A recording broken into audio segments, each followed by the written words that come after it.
Hi, today we are continuing our read of A to C's of Horror. Surprise! But we're making really good progress. We are at J for Japan today.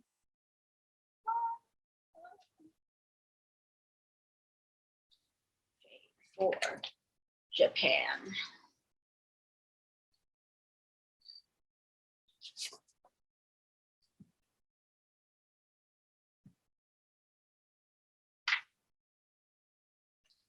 Quote, I can mutate the whole world into metal.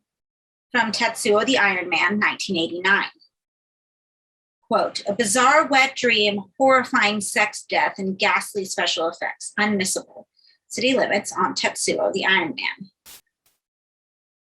Horror plays on universal fears, sex, death, change, but it also has a charming habit of knowing what scares the wits out of a particular culture at a particular time. If horror is a laboratory, then the thrill starts when some experimental notions break out of the building. Every once in a while, someone somewhere comes up with an all-new rogue viewpoint that spreads and multiplies. And finally, these new contagions invade horror itself and change all the rules. Since the Second World War, Japan has put its face in technology, but sometimes technology can seem to have a life of its own.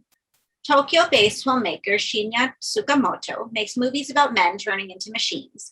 The hero in his Tetsuo the Iron Man is part warrior, insect, and part driller killer. He's just a guy mutating the best way he can. Tsukamoto was born in Shimikyoota, Tokyo in 1960. He began making Super 8 films at the age of 14 and took up acting at the age of 17. While still only in his teens, he managed to persuade the Japanese TV show Gizna Now to run his short films over 3 consecutive evenings. In 1979, he built mobile theaters and made a series of 7 Super 8 films to screen them in and around Tokyo. He studied painting in the Fine Arts Department of Nihon University and graduated in 1982. After joining an advertising agency, he made commercials for a couple of years before leaving in 1985 to concentrate on his work in theater and film. He founded and still leads the Kaiju Theater Group. In the mid-1980s, the Kaiju Theater staged his play, The Adventures of Denshu Kozo, a live-action video game in which the central character develops a bizarre affinity with electric cables. The production became so popular with the theater group's young audience that Tsukamoto adapted it for the screen in 1987 as a Super 8 film. It won the top prize at Tokyo's Pia Film Festival in 1988.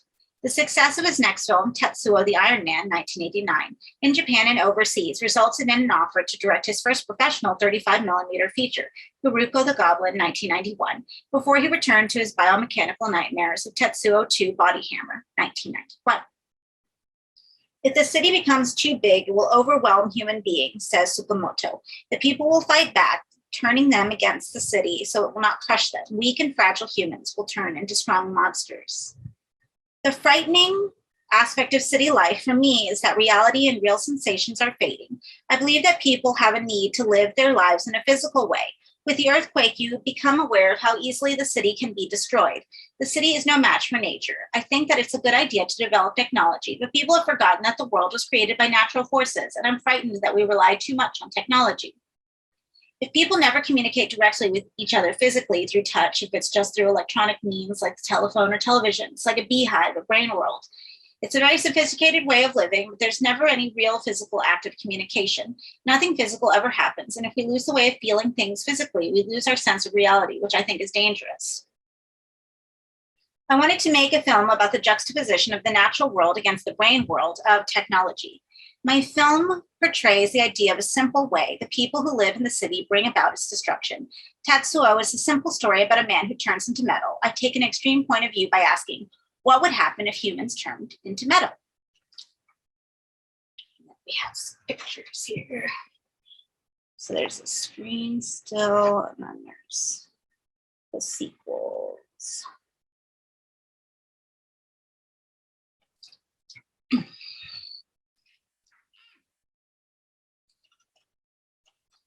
I was pretty much impressed by Cronenberg's video drone, he continued.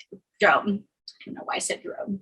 I was pretty much impressed by Cronenberg's video drone, he continues. When the cyberpunk movement came along, I saw many articles in the movement, which was about the assimilation of the flesh and the material, particularly the iron. I was haunted by this idea. That's the reason I wanted to make Tetsuo. There's a character called Tetsuo in Katsuro Otomo's comic strip and movie Akira. There's a common Japanese name, and many different Chinese characters, kanji, can be used to write it. The title of Tsukamoto's film is written with two characters. Tetsu means iron and O meaning male, hence the film's English title, Tetsuo, the Iron Man. Although there is no character in the film actually named Tetsuo, the title clearly refers to the film's young metal fetishist portrayed by the director himself. The film is about a world where humans become metal and at the same time become inseparable from technology, says Tsukamoto. I was asking what would happen if in the world where metal brains thought for themselves. As the city expands, we are entering a world of virtual reality where all communication takes place electronically. It's like a beehive with brains in all the holes. The purpose of Tetsuo was to destroy such a world. In Tetsuo, I was concentrating on creating a sensual image, explains the director, on showing the relationship between the metal, the material, and the flesh, the body. In Tetsuo 2, I wanted to broaden the perspective. I came up with the idea that it's the relationship between the big city, urban society, and the human body, while the relationship between metal and flesh remains. Those two themes are synchronized, so the motive of the film becomes the end of the world. When Tokyo critics described the Tetsuo films, they invoked comparisons with the work of David Cronenberg, David Lynch, and Sam Raimi. But Tsukamoto's remarkable vision of sadomasochistic mutation was not only has its roots in Katsuro Otomo's legendary comic, but also in all the other fantasy and science fiction entertainment that the children of Tsukamoto's generation grew up with. Toho's Godzilla movies, TV science fiction, manga, comic strips, and hardcore rock music. Our land has been destroyed many times, explains Japanese film critic Ken Okubo. Because of the H-bomb, because of the earthquakes and big fires, we have a tendency to like to watch this destruction because we don't believe in our prosperity. Godzilla destroyed the big cities, and we enjoy watching that. The first movie came out after the Second World War, after the experiment of the H-bomb in the South Pacific of the United States, and Godzilla reflects those memories. I didn't experience the bomb myself, says Tsukamoto, but Godzilla has a big black body, which for me symbolizes death.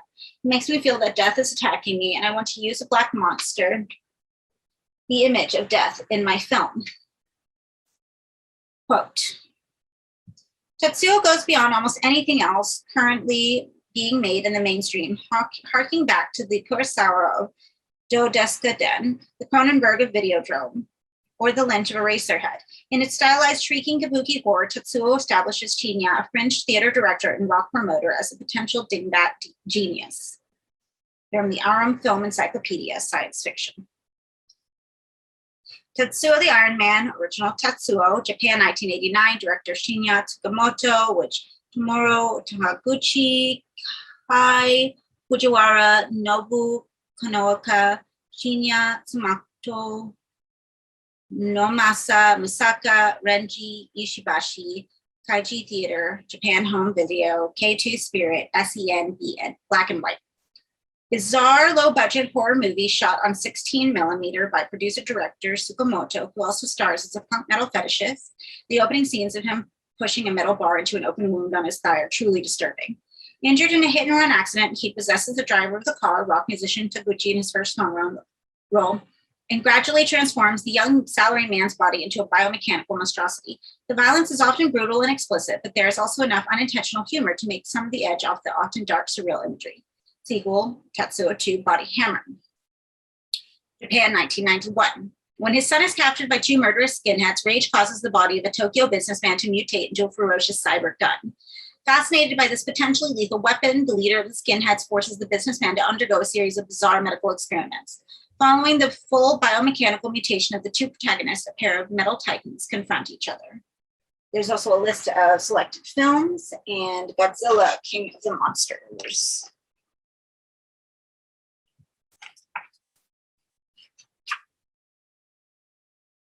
Quote, brilliant, twisted, relentlessly kinetic images to equal the best of Cronenberg and Ridley Scott, a masterpiece.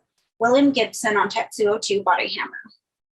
Quote, mutant machine mayhem, a violent fetishistic vision that fuses graphic violence, comic book energy, and avant-garde abstraction. Shivers on Tetsuo 2 Body Hammer. And there's also a list of Godzilla, aka Gojira, in the movies from 1954 to 1995. I've been having fun in the character of Tetsuo, and I don't know if that's a good thing. It might be bad. There's no easy answer. Brain and body really did turn into metal. Would really be an unstoppable course. These are horrific ideas, but even so, I'm enjoying them. And that is J for Japan. Solo here. Next week is K for Killing Joke. So I have not watched all the Tetsuo movies. I finally watched the first one. My husband has been trying to get me to watch them for years, like literally since we met. So for like 10 years, he's been trying to force me to watch them, and they're just really bizarre. So you need to be like in the right headspace. And I just kept on waiting because I wanted to make sure that I was able to appreciate the films. But they finally showed the Iron Man on Tetsuo Iron Man on the last drive-in last season in 2020 for Joe Bob's Last Drive-In. So I highly recommend that episode. It's really interesting. It's really fun. And extra points for Ernie the Iron Dragon, who they have running around. It's amazing. Just take my word for it. All my love to Ernie. So thank you for reading. J is for Japan with me. Next week, we're going on to K for Killing Joke. And dudes, we're almost halfway. Getting closer to the end of the year. As always, thank you for reading with me, and I will see you next week. Bye.